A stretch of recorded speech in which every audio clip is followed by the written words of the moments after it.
Mauricio Espinel, director nacional de salud. A propósito de esta emergencia que vive nuestro país, ¿qué papel ha jugado el IES y sobre todo el departamento a su cargo para atender a los afiliados? Mira, el seguro de salud tiene como responsabilidad cumplir con la ley de seguridad social en el campo de las prestaciones de enfermedad y de salud. Nosotros iniciamos hace 10 meses cuando yo ingresé.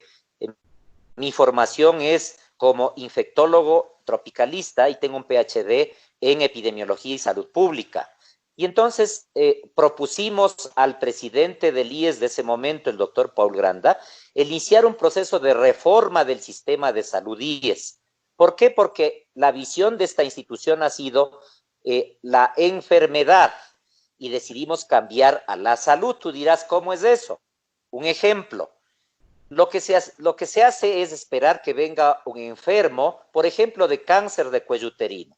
Y entonces para tratarle hay que sacarle el útero, la vejiga, el intestino, ganglios, hay que darle quimioterapia, radioterapia, inmunoterapia con medicamentos muy caros. Eso cuesta $200,000 aproximadamente, ¿sí? Al momento Australia ya logró eliminar el cáncer de cuello uterino de su territorio gracias a la prevención. Una pruebita que cuesta $20 y que detecta el papilomavirus. Ya hicimos el barrido de las mujeres de la isla San Cristóbal y las mujeres del norte de Esmeraldas. Y esperamos en un proceso de 2 años hacerlo en el 1.350.000 mujeres que están en nuestra red. Para de aquí a 5 años poder decir, no hay más cáncer de cuello uterino en nuestras mujeres. Así hemos definido programas de prevención para niños menores de 1 año, para escolares, para adolescentes, para mujeres embarazadas, para mujeres en edad fértil, para adultos mayores, para adultos jóvenes. Esa es la diferencia entre una filosofía de la enfermedad a una filosofía de la salud.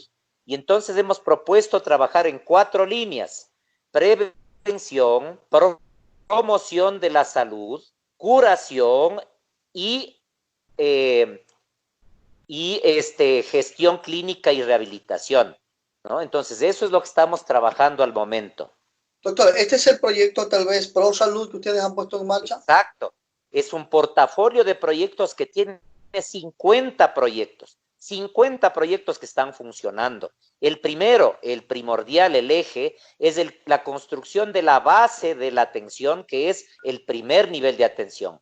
Resulta que en esta institución solo había hospitales de segundo y tercer nivel y se requiere para atender a 7,5 millones de personas, en donde están menores de 18 años, jubilados, los aportantes, el seguro campesino, el Montepío, etcétera. Se requiere ese primer nivel de atención. Queremos tener 2,000 puntos de atención, consultorios con un médico de cabecera para que cada uno de nuestros beneficiarios tenga su médico de cabecera que se encargue de estos 4 componentes, de la prevención, promoción, curación y gestión clínica. Entonces, este es el primer proyecto. Al momento ya tenemos 452 puntos de atención a nivel nacional. El IES más cerca de ti. Además, otro proyecto importante que está encaminado ya es médico a domicilio. En Quito y Guayaquil, nuestros afiliados mayores de 65 años y menores de 5 años pueden llamar al número 140 y en menos de 1 hora un médico va y le atiende en la casa. Así tenemos 50 proyectos. Y estos elementos han sido fundamentales en el combate a la epidemia, porque hay que recordar que el 80% de las personas que se infectan van a tener casos leves, van a tener casos de una faringitis, una traqueitis, una bronquitis leve o simplemente asintomáticos. 80% de los infectados, ¿en dónde se les atiende? Precisamente en este primer nivel. Además, uno de los grandes problemas que ha tenido el IES es la falta de especialistas. ¿Se ha logrado superar estas barreras, esta problemática que no le permitía avanzar en algunas temáticas? Precisamente el problema es que, mira, encontramos que 30-40% de las atenciones que se daban, ¿no? Por no tener este primer nivel, se daban en los hospitales y tenían que ser atendidos por especialistas. Es decir, estábamos desperdiciando el trabajo de especialistas en temas como dolor de espalda, un dolorcito de cabeza, una gripe. Entonces, con este proyecto le vamos a quitar toda esa carga a los especialistas y ellos van a poder manejar mejor sus agendas. Además, esto nos va a permitir hacer un diagnóstico de cuál mismo es la necesidad. Permíteme darte un ejemplo, ¿no? Los médicos internistas, los cardiólogos, atienden a los pacientes hipertensos, ¿no? Y cada mes entonces vienen los pacientes hipertensos a pedir la medicación donde el cardiólogo. Y lo que hace el cardiólogo es volverle a dar la receta. Ese mismo paciente que está atendido en el primer nivel ya no requiere ir al cardiólogo. Más o menos 40% de las consultas de ese cardiólogo son este tipo de acciones recurrentes de atención a pacientes crónicos. Si yo le quito entonces ese 40%, le doy opción a que atienda a patologías que realmente corresponden a su nivel de atención. Entonces, en ese momento yo voy a poder saber cuántos cardiólogos mismo necesito. Si consideramos que yo tengo alrededor de 400,000 hipertensos y 600,000 diabéticos y quito ese peso de la atención de los especialistas, entonces la perspectiva de necesidad de especialistas va a ser diferente. ¿Qué va a pasar con las provincias mal llamadas pequeñas? El caso de Esmeraldas, apenas tenemos un mini dispensario o una clínica que ya colapsó hace mucho tiempo. ¿Serán considerados de estos programas para descongestionar un poco más? Por supuesto, para Esmeraldas está previsto tener más de 30 puntos de atención, porque esperamos entonces que en cada punto de atención se atiendan entre 2,000 y 5,000 de nuestros beneficiarios, que quedan registrados en ese punto. Es decir, esa población tiene ese médico que le va a atender en prevención, luego va a atender 80% de sus problemas de curación, y luego él va a hacer la referencia a los especialistas, es decir, él va a coger la cita tanto de examen de especialidad como de especialistas y le va a dar seguimiento de ida y de vuelta. Además, para Esmeraldas, tenemos ya el proyecto de construir el nuevo hospital del IES que va a tener, ¿no?, las 120 camas que está en el proyecto y que, de acuerdo al nuevo presidente del IES, ha dispuesto que lo más pronto se cumpla con el compromiso que se hizo, que es firmar ya los correspondientes a la actualización de los estudios, porque ya tenemos unos estudios previos. ¿Para este año será eso? Sí, los estudios tienen que realizarse en este mismo año. Además, hemos hecho un plan que tiene 4 fases. Tú debes saber que tenemos ya un hospital móvil que está siendo operativizado ahí en la ciudad, ¿no? Luego estamos trabajando para integrar en la atención a nuestros beneficiarios también con el hospital naval, ¿no? Entonces, hacer los acuerdos necesarios para trabajar en conjunto. Luego, todos estos puntos de atención de primer nivel y finalmente la construcción del hospital, pues que tomará alrededor de 2 años, 2 años y medio. Otro de los problemas ha sido también de contar con la medicina, sobre todo en el tema de especialidades o cuando hay enfermedades crónicas que padecen a veces no se encuentra. ¿Se ha logrado superar también esta problemática? Mira, todavía tenemos algunas dificultades al respecto que tienen muchas causas. Una de las causas es que hay ciertos intermediarios a los que tenemos que comprarles por ley la medicación a través del CERCOP que en las letras chiquitas del acuerdo que tienen dicen que cuando se supera el stock, es decir, el porcentaje de consumo en un año, ellos ya no tienen obligación de cumplir con los cronogramas. En Pharma es la empresa que no ha entregado los medicamentos, por ejemplo, para problemas crónicos desde hace más de 6 meses en Esmeraldas, ¿sí? Entonces, este tipo de problemas nos llevan a que el stock de medicamentos vaya disminuyendo. Para esto queremos cambiar radicalmente estos procesos de compra y hacerlo directamente con los productores o hacer compras internacionales o hacerlo a través de la Organización Panamericana de la Salud. Todas estas propuestas ya están encaminadas y vamos a tener respuesta de todos estos elementos de aquí a más o menos unas 6 u 8 semanas. Y esto va a cambiar radicalmente la disponibilidad de medicamentos para no volver a tener estos problemas. Además, vamos a tener la opción, de acuerdo al anuncio que hizo el presidente de la República, como parte de la red pública de salud, de entrar en un proyecto de contratación de un operador logístico que finalmente nos va a permitir que nuestros pacientes retiren las medicinas en cualquier farmacia de la red. Y de esa manera entonces ya no vamos a tener estos problemas.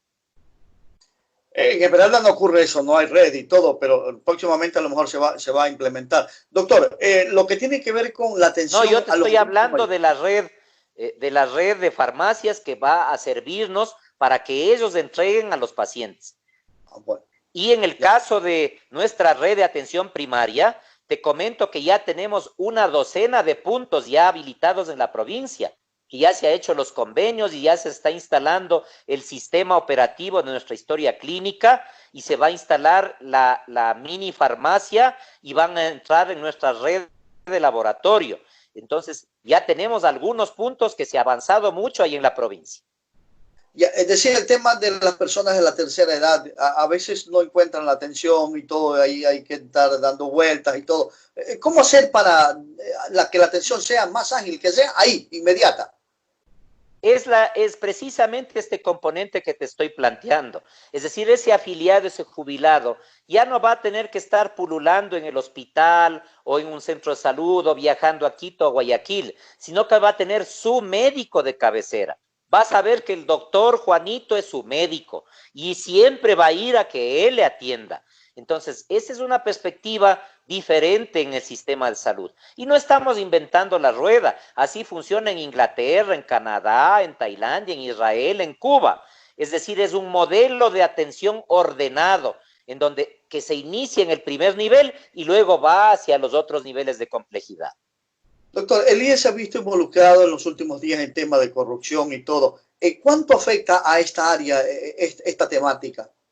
Nos ha afectado mucho. Mira, nosotros hicimos la solicitud de compra, tanto de equipos como de equipos de protección, como medicamentos, 2 semanas antes de que comiencen los problemas graves del mercado. Y cuando se sucedió el tema de las mascarillas, rompió todo ese proceso y nos quedamos sin poder comprar todas esas necesidades. Nos afectó mucho. Nosotros estamos muy dolidos porque este tema empaña el magnífico trabajo que han venido haciendo nuestros médicos, nuestros equipos, nuestros hospitales, ¿no? En Guayaquil, en Esmeraldas, en Quito, ¿no? Ese sacrificio, ese esfuerzo que hacen nuestro personal se ve empañado por 4 o 5 malhechores que deben ser investigados y nosotros como Dirección de Salud estamos totalmente dispuestos a que los organismos de control hagan su trabajo. Estamos haciendo una revisión cuidadosa de todos los contratos a nivel nacional para que si encontramos algún problema, enseguida plantearlo a los organismos de control, Fiscalía y Contralía, a que intervengan de manera inmediata. Ustedes brindarán toda la colaboración para que esto se transparente, porque eso es lo que pide el afiliado. Ya lo hemos hecho. Recuerda que en el caso de las mascarillas, la Fiscalía hizo el allanamiento de la oficina del director general de ese entonces y de su domicilio y se entregaron todos los documentos a tal punto que en pocos días, recuerda tú que la Contraloría ya presentó un informe con algunos indicios y algunas líneas de investigación. ¿Eso no ha creado un desabastecimiento en ciertas áreas? Ciertamente que sí, porque nos ha dificultado el proceso de compra, pero lo que hemos hecho es diversificar las estrategias y entonces estamos trabajando a nivel local. Cada una de las unidades tiene toda la potestad para hacer sus procesos propios. Luego también estamos intentando un proceso centralizado. También hemos acudido a los organismos internacionales, OPS, UNICEF, UNFA, etcétera. Y también estamos buscando trabajar en conjunto con el Ministerio de Salud para hacer compras conjuntas y de esa manera ir supliendo la necesidad, por ejemplo, de equipos de protección.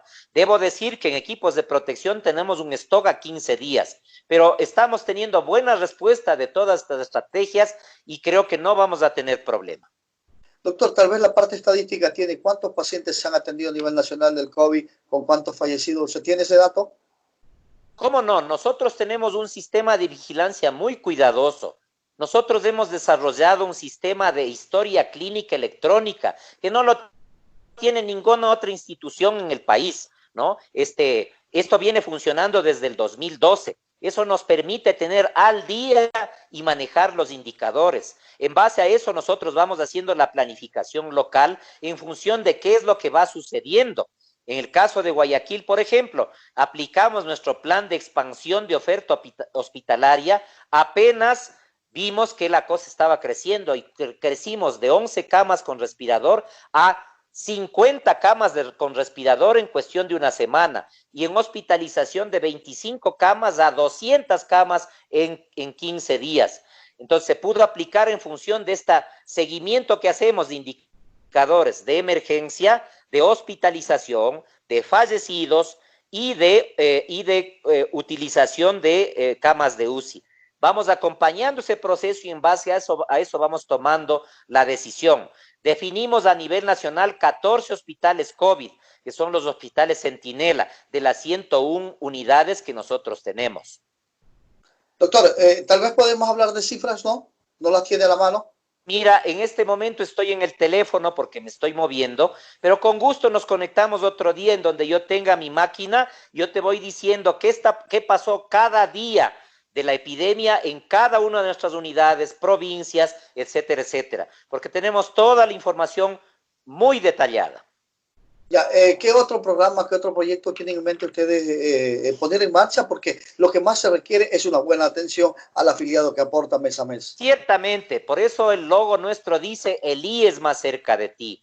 Tenemos, por ejemplo, nuestro proyecto de promoción en salud con los TOAS, chalecos rojos. Esto tiene que ver con el componente promoción en salud, que quiere decir que debemos generar estilos de vida saludables, debemos generar espacios saludables. Y es así como estos muchachos, 140 a nivel nacional, ¿no? Están recorriendo los barrios, están visitando las casas, están viendo pacientes vulnerables, están haciendo talleres de alimentación saludable, talleres de uso de hierbas medicinales, de deporte, de tai chi, de yoga. ¿Para qué? Para ir introduciendo estos conceptos de estilo de vida saludables. Ellos han trabajado durante la epidemia comunicándose con los pacientes crónicos para ver cómo están y haciendo entregas de medicamentos a domicilio.